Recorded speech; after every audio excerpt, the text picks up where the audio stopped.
time I told these people. This is the lounge. Okay. But you are not doing it correctly. Your knee shouldn't go Beyond your toes. So that is the point they have taken. That's the point. But then you have to see that your flexion of your contraction of your quadriceps muscle is there. Yes. So you have to bring it down. Yes. For to bring it down, you have to go slowly over 2, 3 weeks, 5 weeks, and you'll be able to do that. Yes. Now see, this has to be like this. Yes. Now how many of you can do it? See, she can do it so But well. for quads, Yeah. you have to do this too. Yeah. This exercise. Again, the same thing. Don't take. Stay here. Yeah. And your posture should be straight. Straight. Yeah. And the other one is just you should do that. Yeah. And then you go like this. Yeah. Can I take the liberty of asking your age? It should be straight. I mean, you are just about 50 years. It's okay.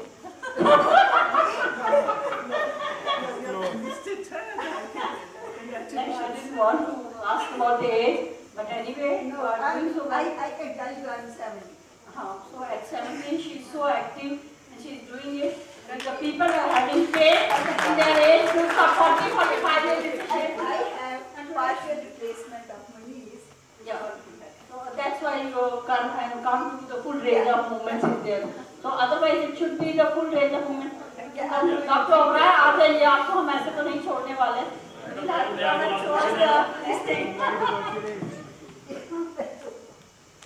So just tell him about the hamstring stretching, because when we are dancing, even we are with the heels and that sometimes we have that pain. And what I do normally is I just do the hamstring stretch. Basically is a dual joint muscle. Yeah. It traverses two joints, the hip joint and the knee joint, and we call it an anti-gravity muscle. So when you stand, you need certain anti-gravity muscle to make your body stand and walk. Hamstring is one, and the gastrocnemius is the other. Soleus muscle takes origin below the knee joint, but gastrocnemius takes above the knee joint. So these two muscles are polyarticular. They traverse two joints, and they have importance in stabilizing it. When we talk about osteoporosis, we do talk about fall, isn't it? Prevention of fall. That is very important. We never had any time to discuss that. But how to We have prevent? enough time. We have another CME. See. You come for that CME. Yeah, You come as an orthopedician, and there we are having the 3 modules: MI at risk, epidemiology, and then the management, and then everything. Pharmacological management and vitamin D, orthosis, everything in detail. So, osteoporotic patient should not fall. That is very important. And there are certain exercises which will prevent fall.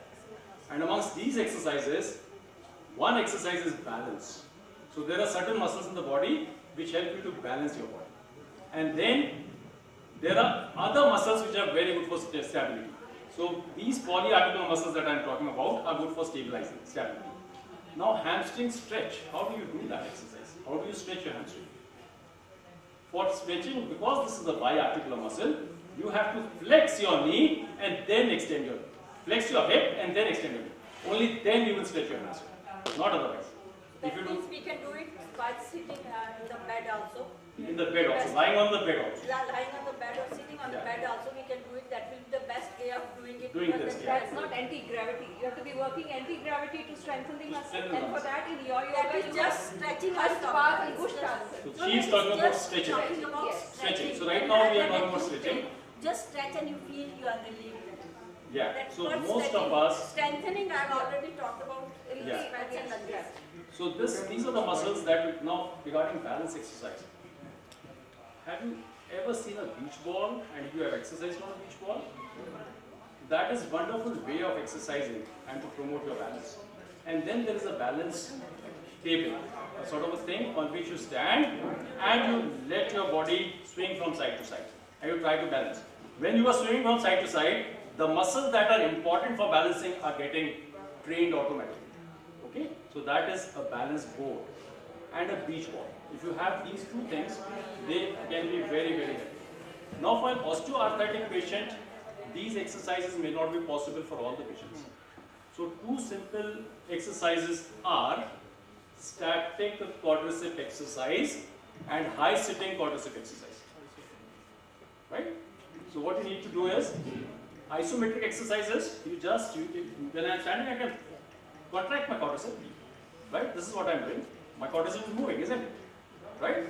So this is a simple exercise. Contract your quadricep muscle and maintain it there for about 5 seconds and then release it.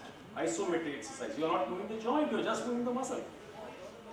But isotonic exercise would be when I sit on the table and I make my legs straight, taut, and I try to strengthen my quadricep muscle. Quadricep muscle is most important to control any joint. Excellent. So that Right, was so the carry home message we this is the wanted to carry give, that quadricep muscle is the most important thing.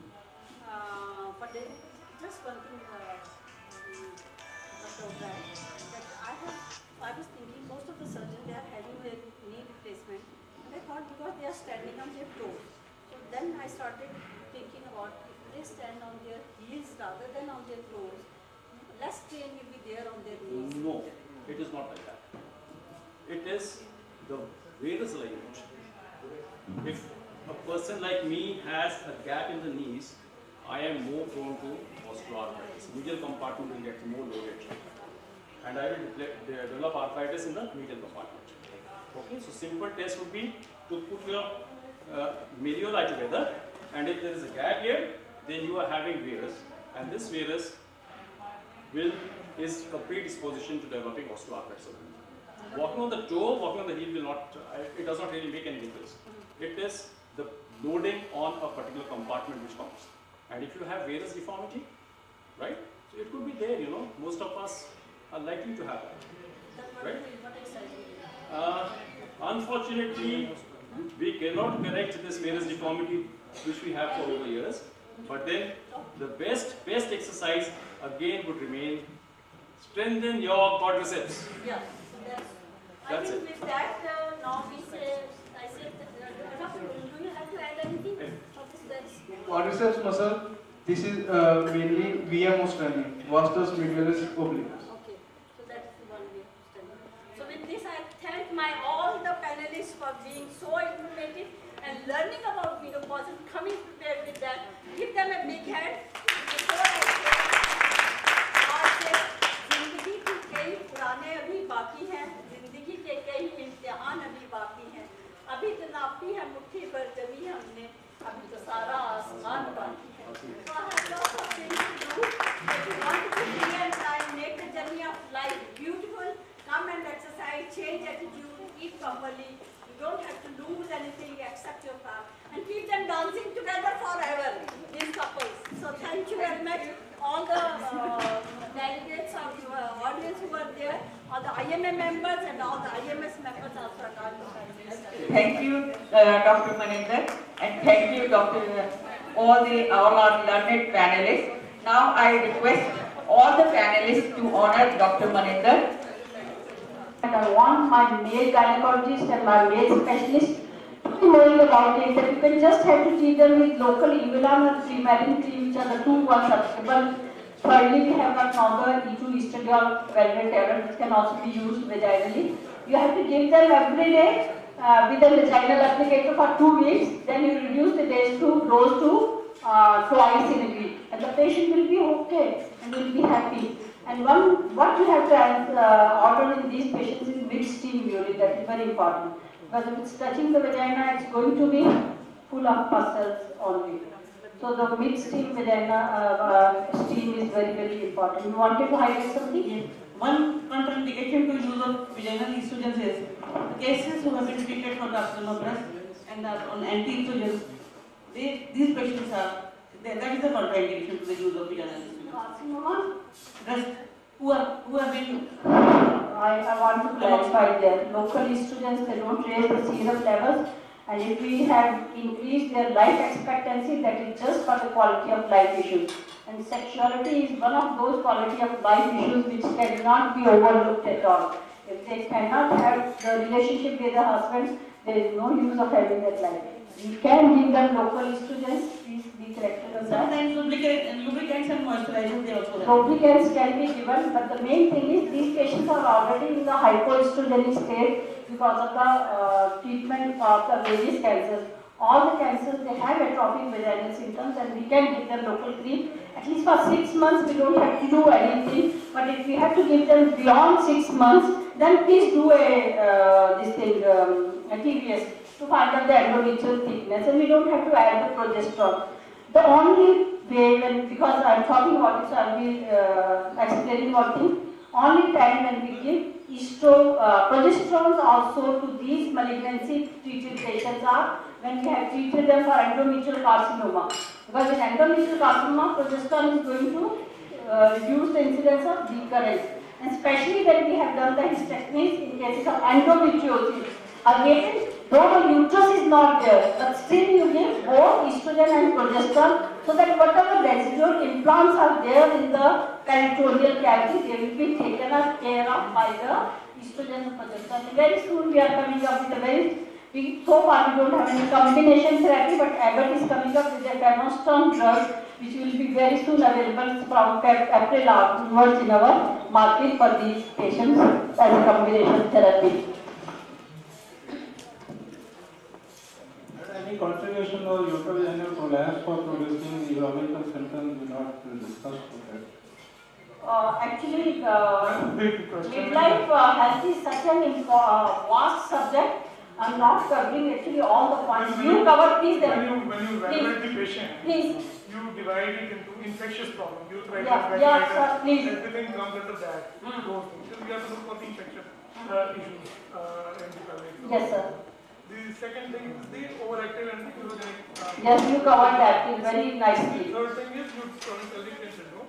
Yes. And POP, pelvic organ prolapse, and other things, they are part of that. But if you go into everything, then it becomes a vast subject. The only thing is, which practically everybody can see, which is a common problem with the women, which the women are not talking about at all, and which we can see can be looked into very simple measures are the points we are taking care of at this time. Otherwise, I tell you, menopause has become a vast subspecialty, and we are already having examination of that CIMT examination. All of you can become members and please appear for that examination. That is another opportunity for you to gain this thing about the menopausal health. Actually, I like to add something. What we are missing out a lot is their sexual well-being. As male physicians, it becomes very difficult to ask sexual history from a female. Not many times the male patient, the husband comes and says, "There is no problem, and then we have to elaborate on the sexual history. They are the ones who complain.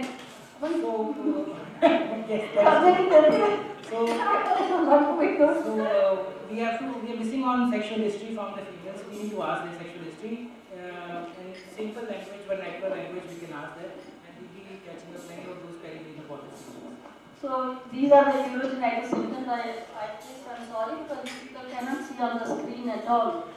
So it's all coming on the screen. I asked them to put the screen a little forward. Can you take it a little bit so that even the panelists can see it? So anyway, I have covered it. This is Dr. H.S. O'Brien. See, you are an orthopedician, but patient has come to you just with joint aches and pains, and she is 50 years old. Just be honest. I evaluate this patient. I do my regular checkup and I do the rheumatology workup. But in addition, if she's a 50 years old female patient, then there are certain things that I ask. I tell you, I ask them whether they were deprived of estrogen. Was the menopause premature? Number one. Second thing that I ask them is, are they a patient with some thyroid problem? The third thing is, was the patient having joint pains earlier? Was she ever put on steroids or methotrexate? And another thing that I ask them is whether they are diabetic or not. Because these questions are quite specific. Now some of them, they tell me, doctor, I was having joint aches and pains, but after a trivial trauma, it was just a small jerk in the bus that caused my backache to worsen. So this should ring alarms in your mind, and this patient should have an accident. And most of the time, you will be surprised to see that these X-rays are suggestive of osteoporosis. There is diffuse verification, and in addition, you may have a compression fracture at the level of D12 L1 vertebra. So this is how one should proceed. in a female who's around 50 years old? Sir, there is one question. Do you ever ask for the family history of fractures in these patients? I do, and I'm very specific about this, because even a small trivial trauma can cause a fracture.